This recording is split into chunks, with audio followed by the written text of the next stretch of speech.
Career Bus.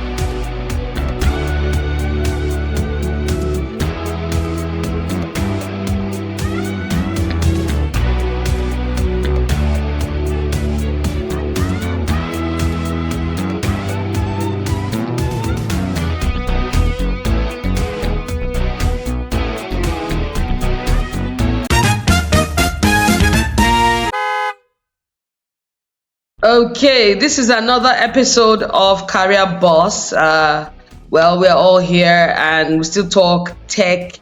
We still talk tech, education, and our career. How we are all going to get ahead in life as we have been talking about the first topic. We talked about running away from various countries and how to make it when you decide to jackpot. Right now, we're back to talk about another topic on how to build your CV. Yes, how to build your CV, and for the local market, that's talking about Nigeria, and the foreign market, meaning anywhere you want to be at, whether it's the US, whether it's the UK, whether you want to be in Asia. We just want to talk about how to build your CV. And I'm not alone to talk about this. I have Casey, he's back. Hey, Casey. Hi. And I have Regina too. Yes, all the way from Sweden. She's going to be telling us how to build our CV if you want to come to Sweden. Lots of them are tech people. So they'll be talking about how to build CV. It will not be more than do some certification courses on IT. But at the end of the day, it's not just IT, it's not just technology. There are other courses from accounting down to finance. If you want to work at Wall Street, Abby, that's what people call it, Wall Street. Our own is Broad Street inside Lagos Island, while their own is Wall Street. So that's what we'll be talking about. First off, we're just going to talk about how to build our CV, and I'll start with Regina. How do people go about it? Because some people just have their CV, but they don't know how to build it. Well, thank you so much. I think that the thing first to think about building your resume would depend on the country that you are going to. So from what I know is that there are different country has different formats on how they basically build your resume. So if you, for instance, you are going to a place like, say, the UK or Sweden, for instance, you want to get into some job boards and research on a sample resume for Sweden, that kind of a thing, then you would get like those samples of resume that would help you to put your CV together in a way that it will fit into what is happening in that particular country. So it's not a fit all. What I mean fit all is that the CV you are using in Nigeria wouldn't fit in other locations. So you have to basically research on what you have in that country, the format of that country, and then you follow that format as well. I think there are different ways you can get this research done on Google, or even joining some job boards, some job groups within LinkedIn as well, so that utilizing all of these professional networks to basically ask questions can also help you to create a resume. Okay, apart from creating it on paper and submitting it, I know that there's some other things you just need to do, because if you tell them to create it in such a way that it fits into the way the country is supposed to, the country of their choice would like it, how are they supposed to now build it in terms of reality? Because it's one thing to say, I have this, I have that, but do you have the requirements to be in that country or to work in that country? That's, for me, that's a way of building your CV, apart from putting it in a paper format or sending it through an email. Well, thankfully, right now we have a lot of professional networks. I think LinkedIn is at the top of things, and one of those the tools you get from things like LinkedIn Learning. If you go to LinkedIn Learning, there are courses that will teach you how to basically build your resume. That is one thing. So LinkedIn is a good place to start. Now, most job ad that you have now, I would say most, because I think things have really changed around the job market and job ad, is that they actually specify the things that is required, including country requirements. So if you read a job ad properly, you would see almost every information that you need. And there are also emails, right, accompanying a job ad that they'll say, oh, reach out to this email if you need to learn more about this particular job role and XYZ. So you could reach out to those email, to get more ideas. But one of the best place to start is basically join a community, a professional community for that, if let me give an instance. If you want to get a job within, maybe as a DBA, for instance, there are professional community for DBAs within LinkedIn that even if you join the group, you would see sample resumes that would be like more like a fresh start for you.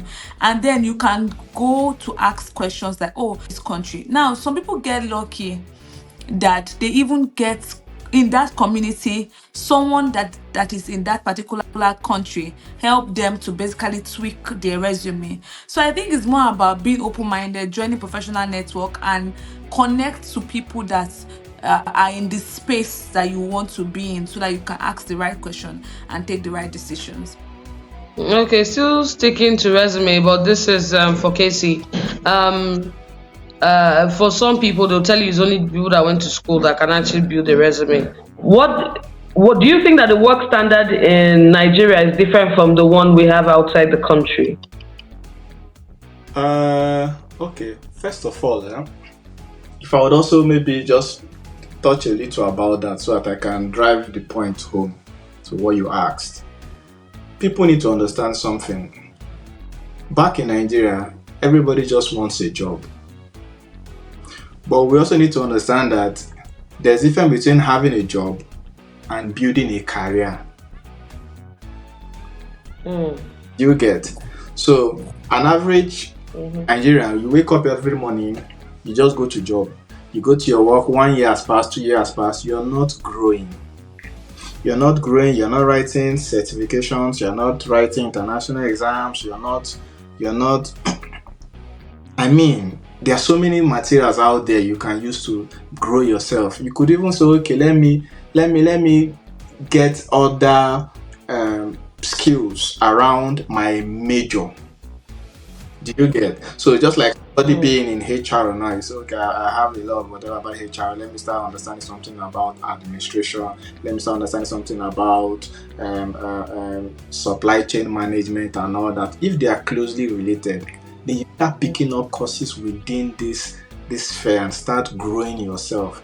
At that point, there's a point you will get to, you would understand. Okay, just like you now, which you're an OAP, right? I know there's a difference between radio, television, even online, whatever that the whole net is going to right now. But I've seen you on radio, I've seen you on TV, I've seen you this, I've seen you that. So that's the whole idea of you're building a robust career.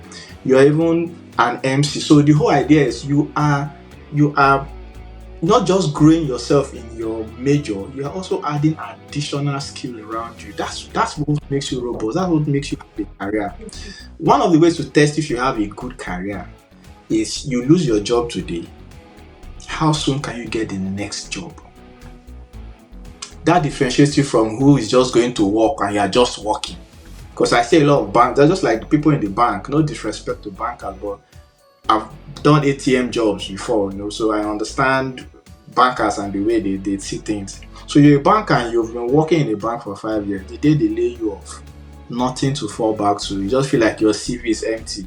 You've just been going to work. That's what you've been doing, but you've not grown yourself, right? Even the banking experience is still going to be difficult because you just have experience, but there's no CV to support your experience. So that's basically what having a job and building a career is. Okay, so now going to the next question about the how it is practicing here and in Nigeria. There are a lot of things that actually differentiate between the Nigeria work environment and this environment. One is the way is the way the structure. Let's put it like that. The structure. I would say, as a tech person, this is also no disrespect to Nigerian companies, but we've implemented so many solutions based on how you can do it, not based on standards. Now, if you're in the UK, regardless of where you are transferring money to, as you are send, the money is entering the other person's account. Now, they have a structure they use for payments. Do you understand? But in Nigeria, the tech team in GT Bank will implement their own internet transfer different from the way maybe a first bank. That's why you see a lot of people say, no, GT transfer is always going better than this other people or this other people. Not respect to this bank, we're just trying to create, you understand? So even me, in our own right, we've supported some other organizations. Regina can bear me with it. I would, if I've done it a certain way, I would do it in a way that I know better that it works for me. And the moment is working. That's what really matters sometimes. So, but here you're not doing the way it works for you. You have to do it the standard way. The way it works for them and the standard that they good globally. So that's one area. The second area is, I also noticed that here I would use some of my people I've worked with and all that. They try to specialize in a core. In IT, for instance, which I am in, we have database, we have networks, we have whatever. For so many of us, because we learned IT from so when you hear people like Victor Siemens say, I started playing ball from the street without shoes and all that, his story is different from maybe a Javi or maybe one other player that started playing in England, where you have standard posts, standard coaches, and all those kind of. So the difference too, it is there even within the tech system. So here they specialize in one. So you see somebody doing like network for like 10 years, another person is doing like database for 15 years. But in Nigeria, because of hunger. You understand? You don't know where the next source of money will come from. So we'll just learn this, learn that one. But it's true. You learn this one, you learn that one. Like basically, there's something that that they want to they do now. In Nigeria, it's not standard practice. My own kind of field, sports journalism. Outside the country, there's some people that specializes only on football. Women's football, some are men's football, some are squash reporters, some are cricket reporters. You don't see them going for World Cup or AFCON because that's their specialty. Some of them are reporting for golf and they are making it big time. But in Nigeria here, you find out that we're reporting everything. Else you will not eat. Everything and anything. So far, it's called sport. Yeah. Now, most of us don't diversify. No, most of us don't take one sport and magnify it to what it is. Most of us just do it based on. Our office says we should report anything and everything that has to do with sports. So I totally understand when you say some people are doing networking, some people are into database, some people are trying to create softwares, while some people are trying to make up apps one or two ways instead of just doing everything together and not specializing on one thing. And by that time, distractions here and there, you're not a master at one thing. They say you're a jack of all trades. Like someone like me, you can't catch me talking about golf except it's on a passive note. I don't wake up and start talking golf or cricket except I see it in a report, but go there and say I'm reporting, I'm going to write a report about it. No, but when you see me say, okay, football, basketball, I would say, okay, football, basketball, you'll find me there. Like football is my thing. I'm a football pundit. So to also add to what you're saying, I would also say it's also because of the freedom in the workspace in Nigeria. Sometimes we need to call a spade a spade. If you're in Nigeria, you could. I think the only thing that make people not learn in Nigeria is they don't have interest. But the moment you have interest, because here, the freedom in working in a team is not really that much. What we have is cohesion. So what I mean is, I'm not because I am doing network does not mean I can go and start touching database because I understand it. No. All right. So principle of least privilege states that if you are in the network, you only have access right and order for the network. So you can't go outside network.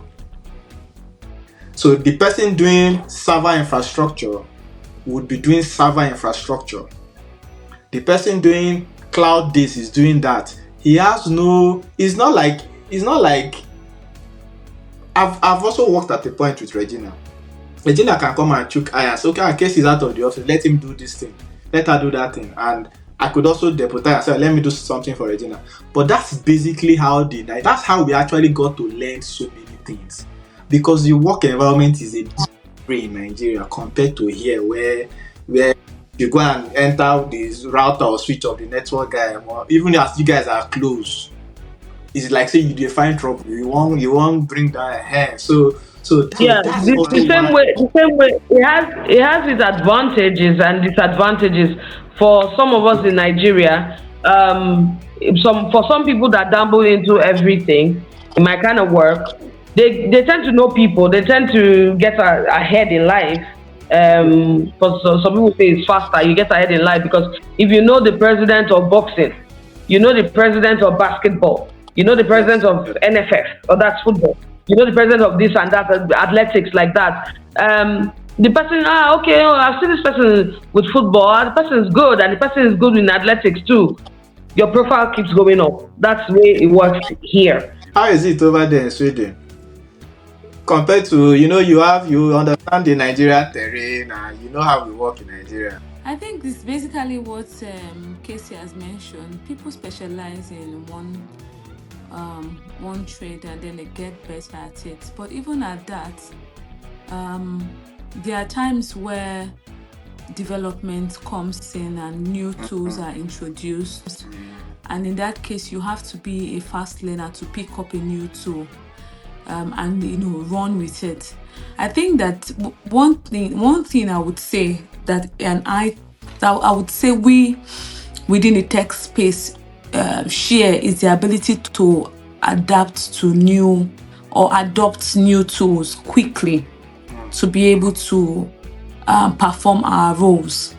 So I would say when we are in Nigeria, yeah, we did a lot of things and did so many things. So I'll give an example. When I was in Nigeria, I did more of DBA role, only for me to come to Sweden, and that same role is a development role. So database administration for them here is a development role, like a software Software development role. And that to me is like I'm moving away from everything I knew for over 12 years in Nigeria. So, but because there is a skill that we come with within the tech space, and adaptability is something that I think we can do. You probably can learn it. You can learn it too. Just tell us what you want us to deliver. We are good. So I had to basically adopt that and began a whole new path when I came here. Funny thing is, I'm still under database platform services, but right now I'm now doing development work. I'm now like an engineer. So the difference is, when I was in Nigeria, what was called a DBA role is not what is called a Yes. DBA role in Sweden. So if you don't have, if you cannot code, you don't understand language like Python, JavaScript, and Java, and all of that, backend development, you can't succeed here as a database administrator. Are you get what I'm trying to say? So the difference, I would say, if you are in Nigeria, for instance, and you are planning to come to a place like Sweden and you're a DBA, you need to learn other skills while you are transitioning into a new country like Sweden. You need to learn Python. You need to be able to code with Python. You need to understand, web development, REST frameworks, and all of that. All of this will make you a better DBA when you come here. But in Nigeria, as a DBA, you necessarily do not need. It's more like, as a DBA, doing so many things within system and system engineering role, system administration role, not exactly, core anything development. So you don't really need to write codes and all of that. But database administration has moved away from what it was. So that's another thing. The market can shift while you are in Nigeria, and you are not aware until you get to the new country. that yeah, Totally understand. Can be very tricky. that is she said. It's very valid, right? Even for us in infrastructure, So right? people have There's what they moved call on. infrastructure as a code right now. So instead of you setting up maybe servers regularly, you're using codes. You're using Azure AMP templates and the rest of them. So Yes. I can connect to. So- It's not like we're not developed. It's not like our tech in Nigeria is not high, right? But I don't know. I think if I would even say something, maybe another thing is when you come here, cost in Nigeria sometimes. Two things that make IT departments in Nigeria what it is. One is funding cost, right? So you're not going for the best because you're looking at the amount. You're like, this one is pounds. This other one, they say is a newer this thing, but it's 20,000. Then the head of IT will now be like, okay, so what's the difference? Are they not doing the same? They are doing the same. I beg, bring this 20,000 naira home because you're looking at keeping the cost low. Second thing that limits us to in Nigeria in our workspace is technology know-how. So if I'm the head of IT, and we're even implementing a database solution. If it's Oracle, I know. It's Oracle they must buy. Okay. So you're not buying Oracle because Oracle is the best. You're buying Oracle because that is where my strength is. And since I'm the head of IT or head of DBA or whatever, I should be able to support whatever database platform is coming in. But over here, sometimes they check. No, as in I've with my boss, we've done survey on something, then we have to do it, maybe things on firewalls and all that. So you're not just picking a firewall device because maybe the person selling it or it's your friend or it's cheaper. Or even if it's cheaper, does it meet your goal? If it meets your goal, fine. It's not like you must spend the money anyhow because this other one is expensive, meaning it's the best. No. Sometimes you could combine two or more devices together to make a whatever work. And thirdly too, I would also say in Nigeria we just try to, because of also the cost, but now we try to leverage on the existing infrastructure on ground. Do you get? So just like somebody building a house, you want to build duplex in Nigeria and you're on bungalow, the average Nigerian will just take off the roof, deck it and put I think another thing. But you cannot just but I think another thing that bungalow to I know duplex. another thing apart from cost, Casey.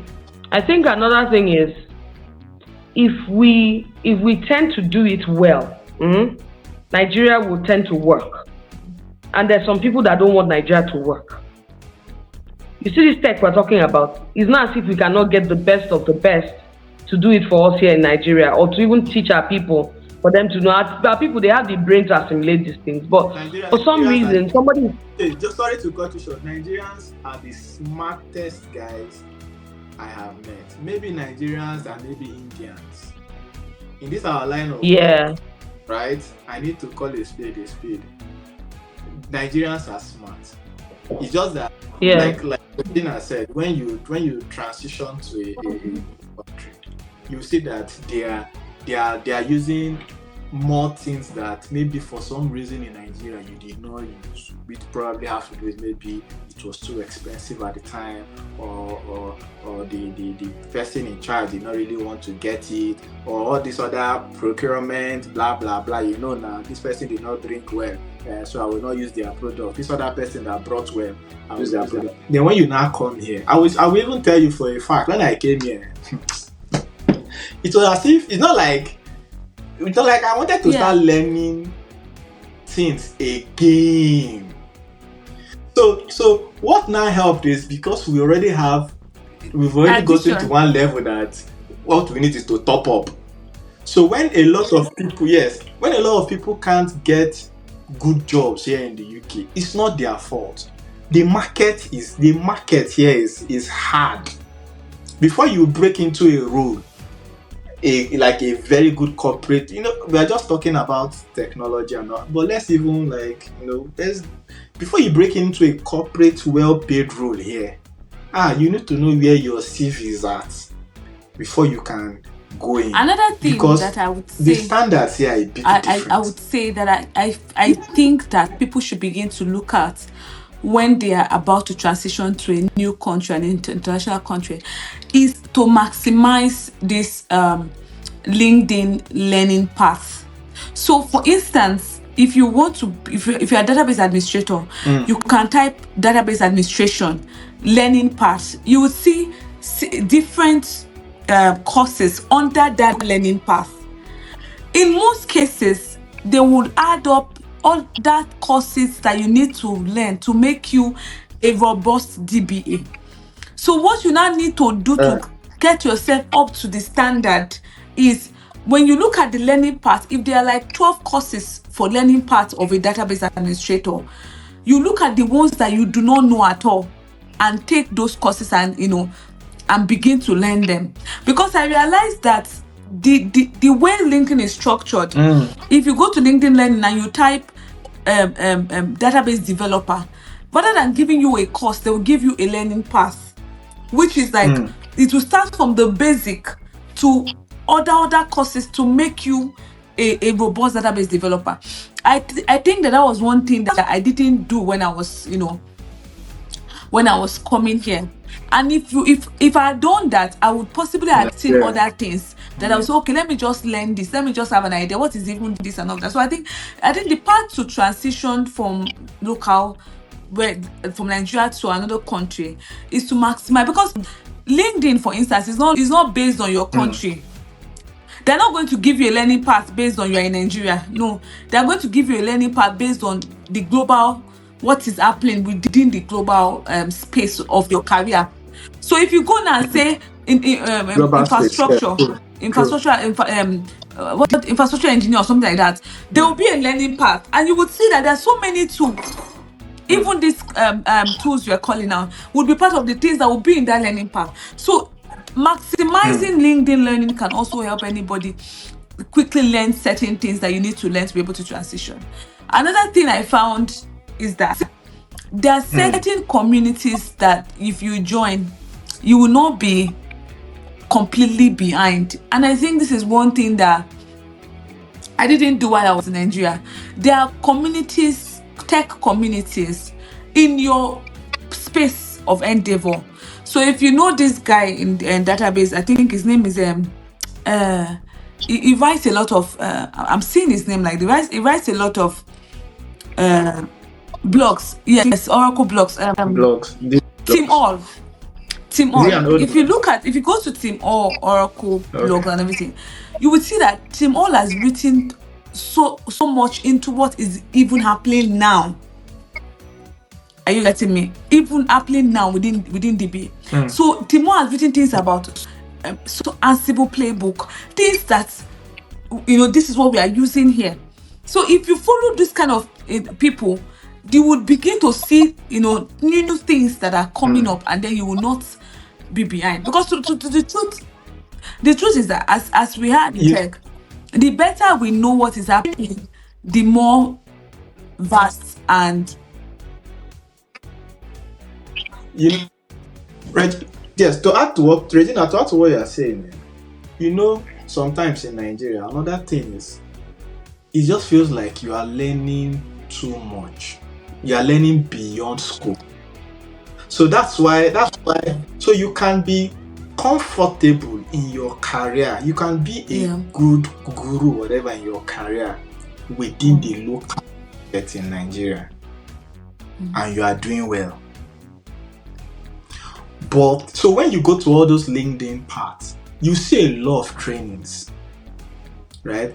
And in your mind, you'll be telling yourself, this one, we don't use that for here now. It's when you come here. You start knowing that okay, you can use code to deploy things, and so. But it's not like, to also be fair, it's not like all organizations here are compliant to this modern ways of delivery. But it's just that the awareness that these things actually exist. So if I have done so for my learning path for the year, I did something on security, certification on CompTIA. I did something on Azure certification and all that. So my next year, I already have a learning path even in 2024. Do you get me? And that also ties to what you are saying about you going to a link, and they will give you everything you need to know. So it's for you to now gauge and say, okay, even in this place I am now, they are still on 3.0 kind of learning. Yes. So you will learn to 3.0. Do you get? But in Nigeria, you sometimes you may be in 1.0 and you will not be good in that 1.0. You forget that in another country, they've really gone beyond that thing that you know. So that's the difference between the Nigerian market and the foreign market. So the Nigerian market is, like I said, we need to be fair. We need to say this thing plain, so it doesn't look like Nigerians don't know what we are doing. Like I said, they are the most intelligent people. It's just that the Nigerian people would always want to keep reusing existing solution. They don't want to move out. They don't want to move out. They don't want to innovate. New. They don't want to innovate. They don't want to think innovate outside of what they. So you can be using one Microsoft solution for 10 years. So instead of moving out, the CEO will not come and tell you, you want to move out from this solution. We already have subscription of 5 years, so you cannot move. So you have to stay out that 5 years that you people have paid ahead, for instance, before you can now think of moving. Even at the end of the 5 years, an average Nigerian will say, please, let's renew this Microsoft solution. Going to a different one is not really what we want now. It's too late to start learning new things. So you become so good in just that area that you are. Then when you go over to abroad, you begin to shout that, they don't give people jobs.